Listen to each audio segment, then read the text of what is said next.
आप कैसे डाकू बनी? हाँ। क्या आपकी लाइफ में क्या क्या हुआ? देखिए भाई साहब, कोई मैं माँ के पेट से डाकू नहीं बन के पैदा कोई भी हुई, नहीं बनता। हाँ। ठीक है। हमारे पिताजी बहुत गरीब थे। हमारे पिताजी के आज भी हमारे पास खेती नहीं है। दिव्यापुर की हैं आप? नहीं, तो मैं रहने वाले थे इधर के बवाइन गांव के। वैसे हमारे बाबा का पैतृक गांव पड़ता है कालेश्वर की गढ़िया। अच्छा। ये पड़ती है पचनदा, जहाँ पांचों नदियों का जॉइंट है, यहाँ पचनदा वहाँ एक जगह पड़ता है। तो पाँच- हमारे पिताजी और हमारे पिताजी से बड़े जो ताऊ जी थे, वो यहाँ रहने लगे थे बवाइन गांव में। बवाइन में रहने लगे। हमारे पिताजी बिना पढ़े लिखे थे, तो जो रिश्तेदारी में आए थे, जो जमीन पे आए थे, तो किसी ने कह दिया अरे नाम करा लेना, अबे काई जल्दी, वो तो तुम्हें मिलना ही मिलना। लेकिन उनके संग में उनने कर दिया घटियाई कि जमीन किसी के नाम हो गई। पिताजी हमारे ये जानते रहे कि हमारे नाम हो जाएगी, और ये जानते नहीं थे कि जब तक नाम चढ़ाएंगे नहीं तो आएगा कहाँ से नाम। तो एक हमारे गांव में सरपंच रहे 40 साल है, गंभीर सिंह, वो सेंगट ठाकुर हैं।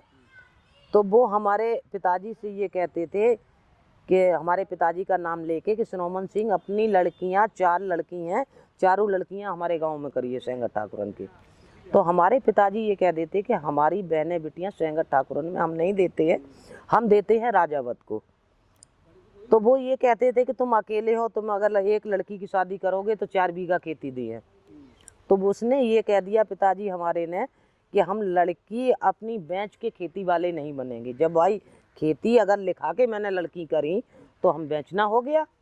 तो गंभीर सिंह की बात मानी नहीं। तो गंभीर सिंह ये कहते थे, हर आदमी कहता है कि एक आदमी को अगर मुट्ठी मुट्ठी अगर एक दबा डाली जाए मिट्टी तो दब सकता है, ये किसी की बात नहीं मानता है। वो कहीं से खुंस खाए रहा। अच्छा। उसने कहीं लाला राम गैंग से कांटेक्ट करके, क्योंकि लाला राम उस टाइम पे जंगल में था, उससे मिलके हमारा अपहरण कराया था। मैं तो घर में परी सो रही थी, 9:30-10 बजे का टाइम था, तब हमारा अपहरण कराया गया था। हमें यही पता नहीं लगा कि हमें क्यों, जब पूछते थे लाला राम से कि हमें क्यों उठा के ले आए, तो वो कुछ नहीं बताते थे। और हमें यही पता नहीं लगा कि हम अपराधी दुनिया में कब पहुंच गए। वहाँ से मैंने बहुत प्रयास किया लेकिन नहीं निकल पाए। हमें 3 साल बाद पता लग रहा कि हमारे घर में एक मल्लाह मिला गांव में, ऐसी इधर क्योंटरा की बालंग मढ़ापुर भदौरा पड़ता है, वहाँ पे एक मल्लाह मिला। बोले कि बुआ तुम्हारे तो मम्मी पापा जेल पहुँच गए, भाई जेल में पहुँच गया। हमने क्यों? बोले कि तुम्हारे घर की कुड़की हो गई। तो हमने कि साला मैंने तो कुछ गलत किया ही नहीं, मेरे घर वाले क्यों पड़ गए? बोले बुआ तुम्हारे घर की 2 दाएँ कुड़की हो गई। तब मैंने लाला राम से पूछा, तो बोले कि तुम तो जब आई थी तुम्हें 2 महीना जब हुए आप डिक्लेयर हो चुकी हो। मतलब डकैत हो गई। हाँ, तो हमने कैसे अपराधी दुनिया में पहुँचे? बोले कि हम कोई काम करते हैं, तो उनने एक पैड का कागज दिखाया, तो बोले इसमें सबका नाम दे देते हैं। अच्छा। फिर मनोज जी मैंने ये सोच लिया कि अब मरना जीना हमें यहीं है। तो मैंने जब आपका अपहरण हुआ जी, फिर आप कैसे रही? पहला, दूसरा दिन, तीसरा दिन कैसे गुजरा आपका वहाँ? भाई साहब वहाँ पे बता तो रहे हैं कि वहाँ पे लाला राम का और उस टाइम पे कुसुमा नाइन थी, तो ये कहने था भाग सकती नहीं और जिये को हम चलेंगे, उधर ही को चलोगी, अगर भागोगी तो गोली मार दी जाएगी। जैसे बांध के नहीं रखा आपने? नहीं। खाना बांध के वाना प्रॉपर मिलता था? हाँ, खाना पीना सब बनता है ना वहाँ पर। हाँ जी, खाना पीना सब मिलता था, लेकिन कहीं अकेले नहीं हम निकल सकते हैं। जैसे अब मैं सोचे कि जैसे यहाँ पर बैठे हम उधर को चले जाए, नहीं जाएगा, मेरे पीछे कोई ना कोई जाएगा। अच्छा। तो वहाँ भाग नहीं सकता। और जो पहरेदार बैठालते हैं वो इस तरीके से बैठाले जाते दोनों बगल कि कोई बंदा वहाँ पे बिना दिखा जा नहीं सके, और पहरा नहीं लगाएंगे तो पुलिस 2 दिन में मार देगी। क्या बात। तो इस तरीके से वहाँ, तब मैंने 3 साल के बाद में मैंने राइफल पकड़ी है। मैंने ये सोच लिया कि अब यहाँ से निकल पाएंगे नहीं, तो अब जो कुछ मरना जीना जो कुछ होगा यही होगा। 3 साल में आपने निकलने की कोशिश करी? बहुत कोशिश करी भाई साहब, नहीं निकल पाए। भागने में पकड़ी गई? 2 दाएं। अच्छा। हाँ। कैसे?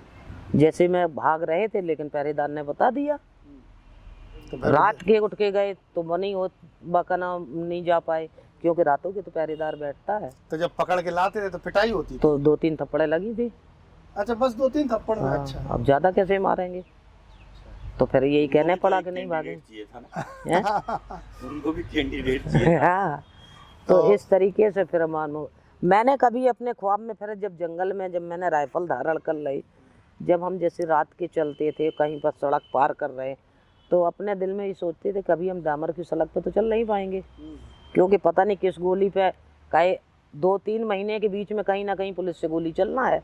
हमने किसी गोली पे हमारा नाम लिखा होगा तो उस दिन लगेगा, यहीं बात सब फैल जाएगा, यहीं मर जाएंगे, चले जाएंगे, यहीं से दुनिया समाप्त। तो जो पुराने दिन याद करते हैं तो अब दुख भी होता है कि मतलब कुछ खुशी भी होती है क्या ऐसा? नहीं, देखो ऐसा है कि मनोज जी, अब कि ये हर मान चुके तरीके हैं का कि यही संघर्ष घटना होता है। यही होना था। अब ये कभी कभी ये कहते हैं कि भगवान ने हमारे साथ में सब संघर्ष क्यों लिखा। मैंने तो हम 4 थे, लेकिन उनमें से 3 का किसी ने नहीं कराया अपहरण। भगवान भी क्या है, चूज करता है। नहीं, पता नहीं, हो सकता है कि नहीं, हमारे भाग में पहले से लिखा हो। भगवान देखता है कौन सह सकता है। अब हो पता सकता नहीं। है वो 3 तो सही नहीं पाती, मर जाती। अब ये हो सकता है, तो हम क्या से बता उन्होंने दें। सबसे मजबूत को चुना। तो 3 साल आपको कैसा लगता था कि कैसे नरक में फंस गए हम लोग? भाई साहब, मैंने कम से कम 2-2, 3-3 दिन खाना नहीं खाया। फिर कनम डांट के बा करके खाना, तुम 1 दिन नहीं खाओगे, 2 दिन नहीं खाओगे, तो खाना तो खाना ही पड़ेगा। तो जैसे रहे तैसे हम ही जानते हैं। हम तो ये कहते हैं कितना बड़ा दुश्मन होए उसको भी ऐसा टाइम ना तो मिले। वहाँ कोई ऐसा टेंट वेंट लगाते थे कि नहीं। खेतों में ऐसे नहीं, खुले नहीं, में पेड़ों नहीं, के नहीं, नीचे? हाँ। जंगल में रहते थे। जब बारिश होती थी तब अकेला टेंट लगता है। तो टेंट साथ लेके चलते थे? हाँ, 24 तो क्या घंटा। मतलब घोड़े खच्चर रहते थे? नहीं, क्या सब आदमी लाते हैं। पैदल? आदमी को तो छुपना मुश्किल पड़ जाता है, घोड़े खच्चर को तो छुपाएंगे कहाँ। तो सर सब पे ऐसे पैदल। सर पे ऐसे लाद के चलते थे? सब कंधे पे टंगते हैं ना। बंदूक तो वो वगैरह? जो 3 साल जब तक आपने बंदूक नहीं उठाई थी, तब तक पुलिस से मुठभेड़ हुई आपकी? हाँ, 2 अच्छा, 2-3 ना हुई। तब अच्छा। आप छिपती रही, आप तो बंदूक उठाई तुरंत नहीं? अगर पुलिस की जाकर पहरेदार ने कही कि पुलिस, तो एक बंदा पहले हमें पकड़ के खड़ा हो जाता था, कहीं ये भाग ना जाए। तो पुलिस से लड़ाई करते थे या भाग जाते थे? नहीं, तो जैसे 4 आदमी पुलिस से लड़ाई कर रहा है, जो और बंदे हैं वे तुम्हें पकड़े हैं और कनो चलते जा रहा है, लड़ाई होती जा रही है। तो और भी अपहरण और भी किडनैप जो अपहरण पकड़े? होते हैं उनके पहचान के लिए रस्सी डाल दी जाती है। अच्छा। वो पुलिस से गोली चली नहीं कि उनको पहले पकड़ लिया गया ना रस्सी में। अच्छा, अच्छा। ये पकड़ भाग नहीं जाएगी। अगर पकड़ भाग गई तो कल पेपर में फिर निकलेगा कि फला फला गैंग से मैंने पकड़ इतनी इतनी छुड़वा ली, तो पकड़ को तो पहले अंडर में कर लिया जाता है ना। भाई, पुलिस से गोली तो 2-4 जने चलाएंगे, जो और बंदा वो 4 से 10 है वो सब पकड़े खड़े हैं। तो और पुलिस का मतलब 2-4-6 ही लोग होते हैं पुलिस के जब? भाई साहब, तुम्हें पता है कि उत्तर प्रदेश की पुलिस कितनी बड़ी सीनियर है। चाहे तुम बुंदेलखंड में चले जाओ, चाहे उत्तर प्रदेश में चले जाओ, चाहे तुम मध्य प्रदेश में जाओ, मध्य प्रदेश की पुलिस थोड़ी बहुत थड़ियल गोली चला भी देगी, वो तो सीधा मारती ऊपर को फायर। सामने से गोली चलाने वाला है कौन? अच्छा, मतलब आप ये कह रहे हैं कि पुलिस जो थी मतलब ऊपर पुलिस का निशाना तो इनका है कि इनका खोपड़ी तो नीचे की है, और नार ऐसी करे पता नहीं गोली जाए कहाँ रही है। चलानी नहीं आती गोली? क्या कॉन्फिडेंस है डकैतों में, ये जानते हैं कि पुलिस वाले जो हैं? नहीं, चक्कर है उसमें हाँ। कि यूपी में पुलिस, अब जैसे आप इटावा के हो, आप इसमें नहीं रुक सकते जिस जिला में, तो आपको इटावा के जंगल को क्या पता है? आप कहीं के हो, मध्य प्रदेश की पुलिस को है पता, क्योंकि तुम इटावा के हो, इटावा थाने में हो तुम तैनात, तो तुम्हें पता है कि हमारे जंगल में कितनी कहाँ से कहाँ निकलना है, तो वो तो ठड्डा गोली चलाएगी, और तुम्हारे इधर की पुलिस कहीं की नहीं चलाएगी, ठड्डा गोली कभी नहीं चला सकती 3 है। साल बाद फिर आपने सोच लिया अब तो मैं जा नहीं सकती कहीं भी, आपने बंदूक मैंने बंदूक पकड़ ली। फिर बंदूक उठाने के बाद आपने क्या सोचा?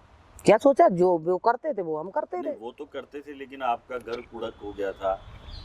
ये कह रहे, मैं जब तक जंगल में रही है, एक जो भाई खत्म हो गया उसको तो मैं 4 चिदाएं मिली है, मैं मम्मी पापा से कभी मिले ही नहीं है। तो आपने मम्मी पापा से मिलने की कोशिश भी नहीं करी? करी। मम्मी पापा हमारे भाग जाते थे हमें देख के। अच्छा, वो भी बात है। क्योंकि डकैत मम्मी का नाम ही हमारी बुरा होता है। अलग मिजाज की थी, उनसे झूठ नहीं कभी बोलता था। अगर हम मिलने जाएंगे तो वो सीधा, अगर पुलिस ने पूछ दिया, सीधा कह दें कि हाँ आई थी। तो आपने बंदूक उठाई तो जिन्होंने आपका घर बर्बाद किया था, जिन्होंने घर कब्जा लिया था, वो हमारा नाम ही सुन के मर गए। जब हम डिक्लियर हो चुके, जब हमारे राइफल हाथ में थी, किसी ने कह दिया तो उसको इतनी जोर अटैक पड़ा कि उसके बाथरूम लैटरिन से सबसे खून ही उगला, मुँह से भी उगला, मर गया। तो उसने हमारे संगे अत्याचार किया था, उसके साथ में भगवान ने किया, उसका तो लेकिन मेरे भगवान तब भी हाथ गंदे नहीं हुए। गंदे लोगन को हमें मारने नहीं पड़ा, वो तो खुद फिर मर किसको गए। मारा? हाँ? फिर किसको? फिर मारना किसको पड़ा? जब डकैत हो हमारे- गई तो मार ये कह रहे- काट तो करी होगी। नहीं, जब वो भगवान ने मार दिया था, हम उसको काहे मारेंगे? नहीं, 3 साल बाद आपने हम बंदूक तो लोग उठा ठीक ली। है दस्यु बने, हाँ। दस्यु बने तो आदमी मारने के लिए थोड़ी मरे, वहां पे रहे। अब वहां पे रहेंगे तो खाने के लिए तो कुछ करना पड़ेगा। अगर हम अपहरण नहीं करेंगे, डाका नहीं डालेंगे, तो हम लोग कहाँ से आमलेशन मंगाएंगे, कहाँ से खाना खाएंगे? तो आपने मारा किसी को? बंदूक उठाई? ये तो नहीं बताएंगे।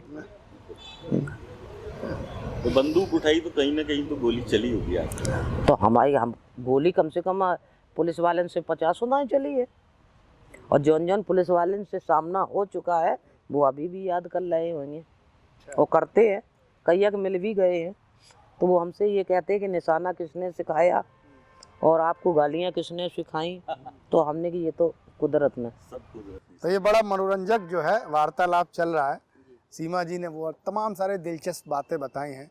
सुरेश भाई, जी।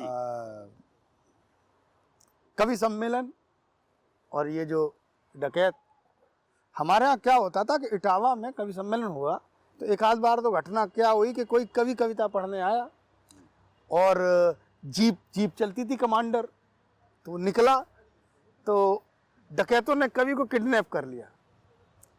अब जब कवि किडनैप हो गया, बीहड़ में बैठा है कवि, तो पता चला कि ये कौन है, तो बोले ये कवि है। तो एक डकैत ने तो शायद मलखान सिंह ही थे उस समय, तो नीरज जी को किडनैप कर लिया था। अच्छा। हाँ, तो बताते हैं कि नीरज जी से फिर उन्होंने मांगा कि क्या चाहिए फिरौती में, तो उन्होंने कहा तुम बढ़िया सी कविता सुना दो, मेरा मन खुश कर दो, छोड़ देंगे। तो साहब नीरज जी ने कुछ गीत सुनाए और एक हास्य कवि थे, तो उन्होंने फिर उस जमाने में 101 रुपया देके कवियों को विदा किया। तो कवियों और डकैतों का रिश्ता जो है इस बेल्ट में बड़ा मजबूत है। तो ये अच्छा, एक बात और थी इस पे। एक बार क्या है, डकैतों ने कवि सम्मेलन करवाया, अच्छा, और जब कवि सम्मेलन करवाया तो कवि सम्मेलन के बाद उनको अच्छा पारिश्रमिक दिया, पेमेंट किया, खाना वाना खिलाया, बड़ा सेवा की, खूब धन धान से परिपूर्ण करके भेजा। फिर कवि जा रहे थे रास्ते में, फिर लूट लिया। नहीं, ये भाई साहब नहीं मानेंगे ये हम। चुटकुला, जोक ये है। जोक है ये। जोक तो है, लेकिन एक टीचर हुआ, और जैसे कोई अगर जैसे धार्मिक स्थान पे जैसे व्यास हुआ, अगर कहीं पे व्यास गद्दी पे बैठा, उसको बदमाश जितना डकैत है वो कभी नहीं करेगा। क्यों नहीं करेगा? कि वो ये जानता है कि एक टीचर को अगर मैं जंगल के क्षेत्र के स्कूल का एक टीचर को अगर मैं अपहरण करते हैं तो वहाँ पे 50 बच्चों का भविष्य खराब होता है। इसलिए टीचर को, जंगल क्षेत्र वाले टीचर की बदमाश नहीं करेगा। जो सही बदमाश होगा वो अपहरण नहीं करेगा। नहीं, ये जो मैं बात बता रहा था, काल्पनिक है, इसका सत्यता से सत्य कोई संबंध नहीं है। ये तो हास्य कवि है, ये हास्य कवि है, तो अपनी आप कविता है। एक बार जहाँ ना डकैत- पहुँचे रवि तहाँ पहुँच गए अच्छे कवि। कवि। तो एक बार शिवा जी, डकैतों ने कवि सम्मेलन करवाया, तो कवियों ने खूब कविताएं सुनाई, उन्होंने खूब वाह करी, उनको धन दान दिया, उनको अच्छा और खाना वाना खिला के उनको बढ़िया भेजा। रास्ते में वो जा रहे थे, उनको फिर लूट लिया। बोले यार तुमने ही तो दिया था। बोले तुम अपना धंधा कर रहे थे, अब हम अपना कर रहे हैं। क्या बात है। तो ये सीमा जी की कहानी, और बाद में फिर सीमा जी ने सरेंडर किया और जेल काटी, बिग बॉस में पहुंची। ये तमाम सारी कहानियां हैं।